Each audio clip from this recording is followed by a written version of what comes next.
أعوذ بالله من الشيطان الرجيم. بسم الله الرحمن الرحيم. وقال الذين كفروا لا تسمعوا لهذا القرآن والغوا فيه لعلكم تغلبون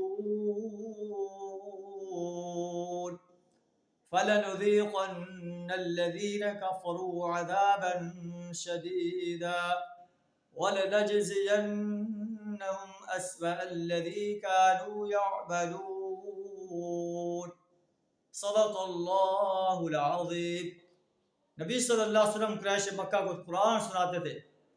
قرآن کے اندر اتنی کشش ہے کہ قریش کے لوگ قرآن کی طرف کھینچے چلے آتے تھے. تو قریش کے سردار نے سوچا کہ نبی صلی اللہ علیہ وسلم جب قرآن پڑھیں تو اس کو نہ سنو، اس میں شور و غل کر دو. قرآن کہتا ہے ان کی اس بات کو. کافر کہتے ہیں لا تسمعوا لهذا القرآن، اس قرآن کو نہ سنو، والغوا فیہ، اس میں غور و غل شروع کر دو، ہو سکتا ہے کہ تم غالب آ جاؤ.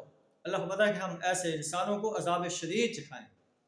وَلَنَجْزِيَنَّهُمْ أَسْوَأَ الَّذِي كَانُوا يَعْمَلُونَ، اور ان کی جو بدترین حرکات ہیں ان کا پورا پورا بدلہ دیا جائے. ذَلِكَ جَزَاءُ أَعْدَاءِ اللَّهِ النَّارِ، اللہ کے دشمنوں کی جزا یہی ہے کہ وہ آگ میں جائے. لَهُمْ فِيهَا دَارُ الْخُلْدِ، ان کے لیے آگ جو ہے ہمیشہ کا گھر ہے. جزاء بما كانوا بآیاتنا یجحدون، اس چیز کی جزا ہے جو ہماری آیات کا انکار کرتے رہے.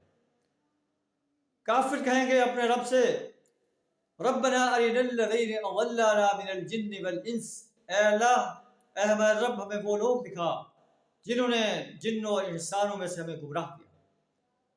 ہم انہیں اپنے نجعلہما تحت اقدامنا، اپنے پاؤں کی تلے رون دیں تاکہ یہ اسفلین میں سے ہو جائیں. معلوم کہ اپنے سرداروں کی، اپنے وڈیروں کی، اپنے بادشاہوں کی، اپنے افسروں کی غلط اطاعت کرنا، غلط باتوں کو ماننا انسان کے لیے جہنم کی آگ کا سبب بن سکتا ہے. اور اس وقت ایسے انسان کہیں گے اے اللہ میں یہ لوگ دکھا، ہم اس نے انہیں اپنے پاؤں کے نیچے رون دیں. لیکن اس وقت کا پچھتانا کوئی کام نہیں دے گا. اللہ سے دعا رہا ہمیں اللہ کے دشمنوں کا ساتھ دینے، اللہ کے دشمنوں کی اطاعت کرنے، اپنے وڈیروں کی، اپنے فرما رواؤں کی، اپنے آبا و اجداد کی غلط باتوں کی اطاعت کرنے سے اپنی پناہ عطا فرمائے. ایمان اور عمل صالح سے اپنے آپ کو آراستہ کرنے کی توفیق عطا فرمائے. وآخر دعوانا الحمد للہ رب العالمین.